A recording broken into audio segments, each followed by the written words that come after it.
Welcome back to the Deep Dive. Today, we're cutting through all the noise in the mobile creator economy to focus on one single piece of software. Right. One that could really redefine what a mobile editing suite is even capable of. We are doing a deep dive into YouTube Create, We are. the platform's new, comprehensive, and maybe most importantly, completely free video editing app. That's right. And the sources you shared, they give us, well, the complete anatomy of this launch. We've got the technical specs, all the details on the iOS rollout. It was a long time coming. Oh, a very long time. And also the strategic implications, which really show that YouTube isn't just, offering a new app. They're fundamentally investing in the raw supply chain of content. Okay, let's unpack this. Our goal today is to go way beyond just a feature list. Yeah. We want to understand what this really robust free tool actually offers and analyze why YouTube is committing so heavily to mobile editing right now. Like, what's the competitive drive here? A very important question. And finally, we need to identify the necessary technical and maybe even privacy trade-offs that every creator has to acknowledge when they adopt this workflow. And we absolutely have to start with the timing because, this launch has been a long, long time coming. It really has. The main event, the one that really globalizes this thing, was the arrival of YouTube Create on the iPhone. That happened on December 15th, 2025. And that specific date is so crucial because it ended more than a year of Android exclusivity. Exactly. Android users had access since the beta back in 2023, so the iOS rollout in late 2025. It just shows how cautious YouTube was about the stability of this product. Cautious is exactly the right word. I mean, they originally signaled an iOS launch in their November 2024 roadmaps. A full year earlier. Right. But that deployment stretched well over a year past those initial targets. And, that delay, it tells you something about the complexity of building what is basically a desktop-grade editor for a smaller screen.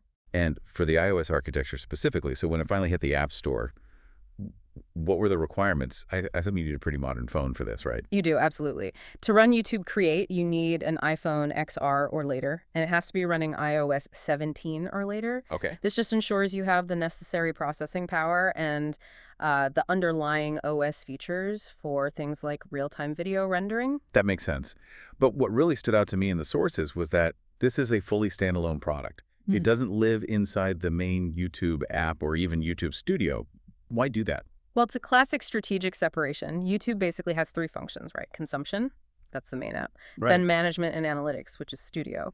And now pure creation, which is Create. Oh. So by keeping the heavy-duty editing functions separate, they avoid bogging down the main apps. They want that consumer experience to stay fast and seamless. It keeps the experiences distinct. Precisely. And speaking of distinction, while the iOS launch was initially phased into select locations, the global ambition is just undeniable. How so? The documentation shows that YouTube Create supports 76 languages beyond English. 76. Wow. This isn't some niche tool. It's designed from the ground up to be the default editing software for mobile creators everywhere, basically instantly. That number, 76 languages, it tells us they are aiming at every single emerging market where the mobile phone is the main computer a creator has. Or the only computer. The only one, yeah.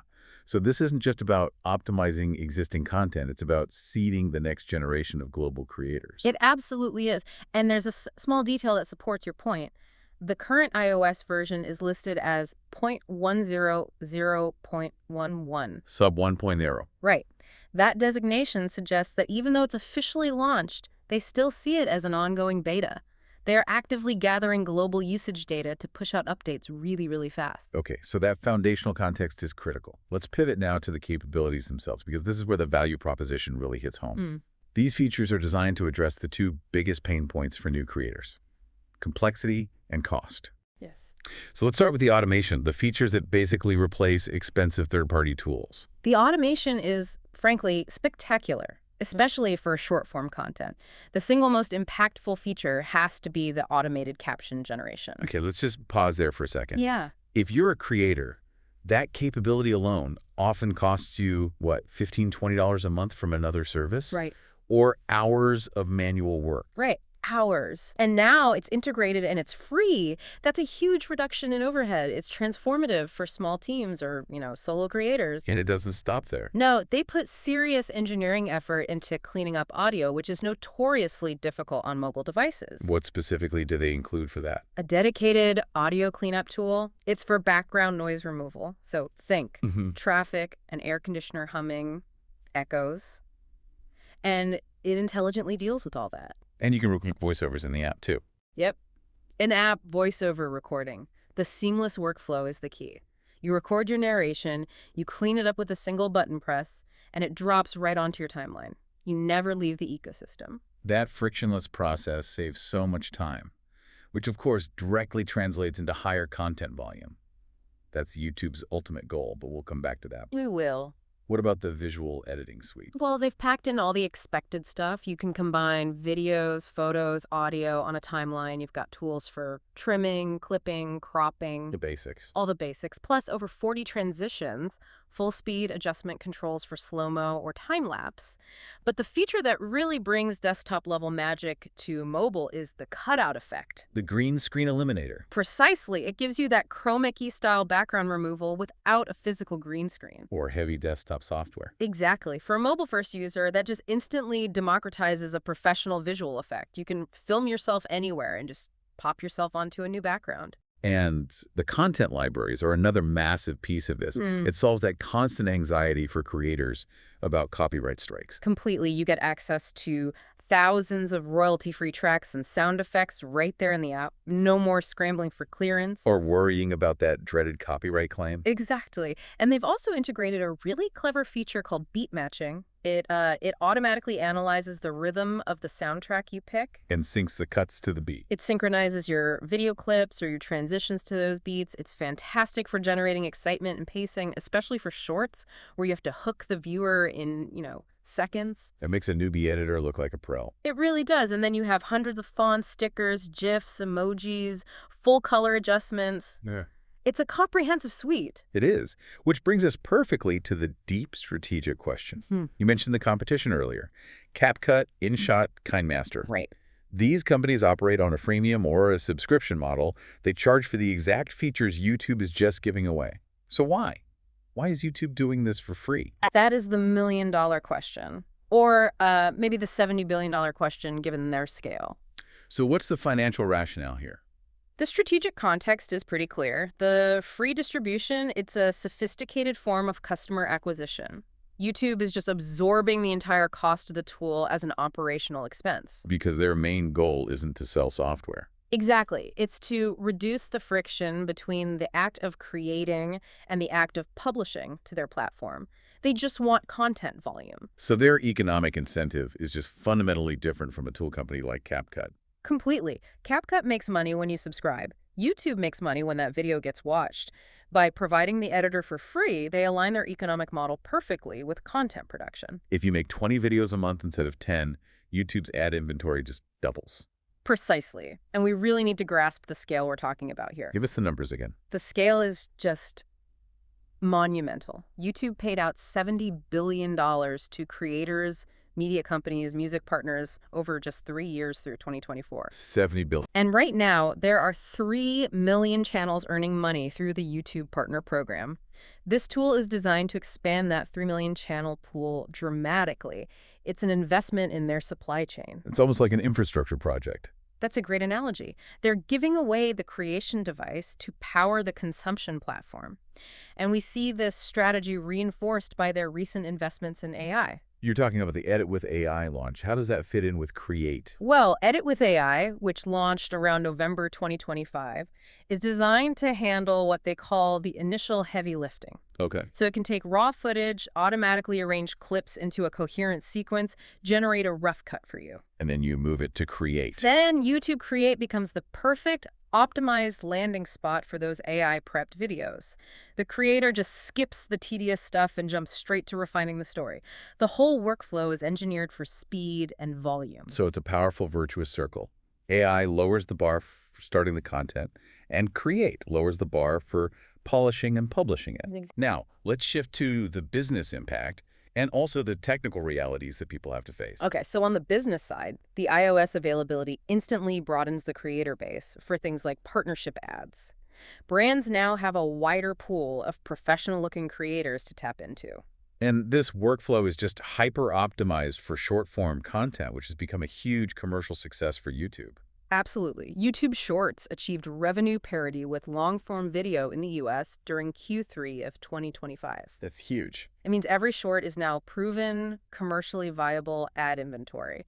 So any tool that makes it easier to produce high-quality shorts is a strategic imperative. We also can't overlook the automated captions as a benefit for brands.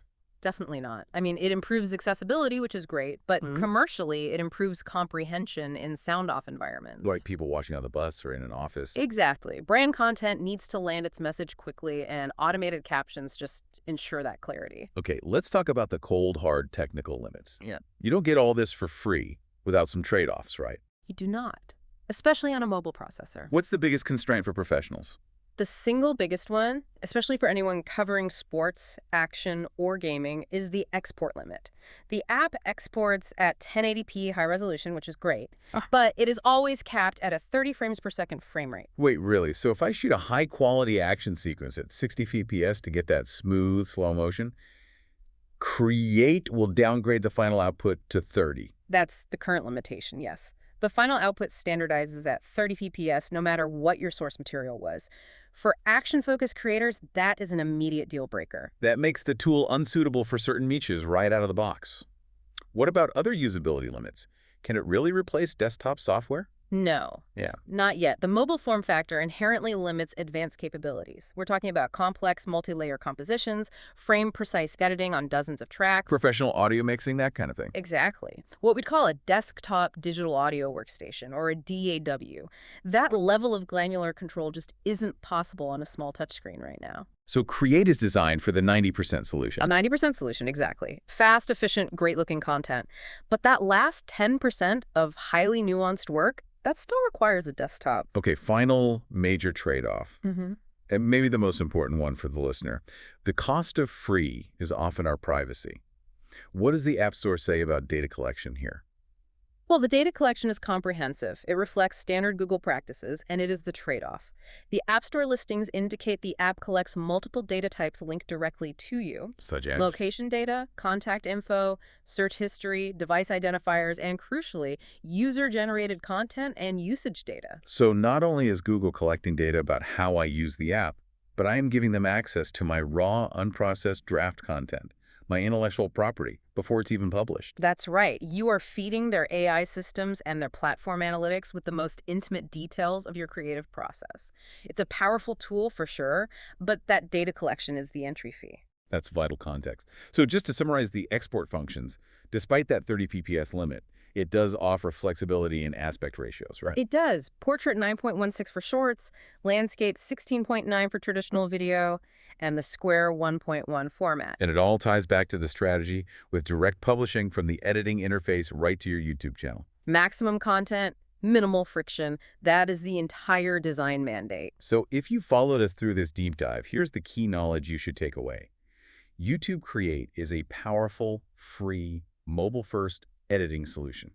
It's laser-focused on increasing content volume by getting rid of those common friction points, like the cost of captions or needing a green screen. And strategically, this tool is YouTube's major investment in expanding its ad inventory base, especially in a commercially proven short-form space. The bottom line is that YouTube is throwing serious strategic weight behind the mobile creator. They recognize that efficiency and speed are the currency of this market. If you're a creator focused on volume and a quick turnaround, understanding this new tool, its capabilities, and its limits is just unavoidable now. And here's a final provocative thought for you to think about. While YouTube Create is focused solely on standard mobile video editing for now, just consider how YouTube's significant investment in generative AI will evolve this tool. The platform has already introduced AI programs that can generate short video clips just from text descriptions. So, what happens when those cutting-edge generative tools are directly integrated into the one-tap workflow of YouTube Create? Wow. That seamless merger of AI generation and mobile polish, that's the future landscape you should be watching as you master these new mobile capabilities.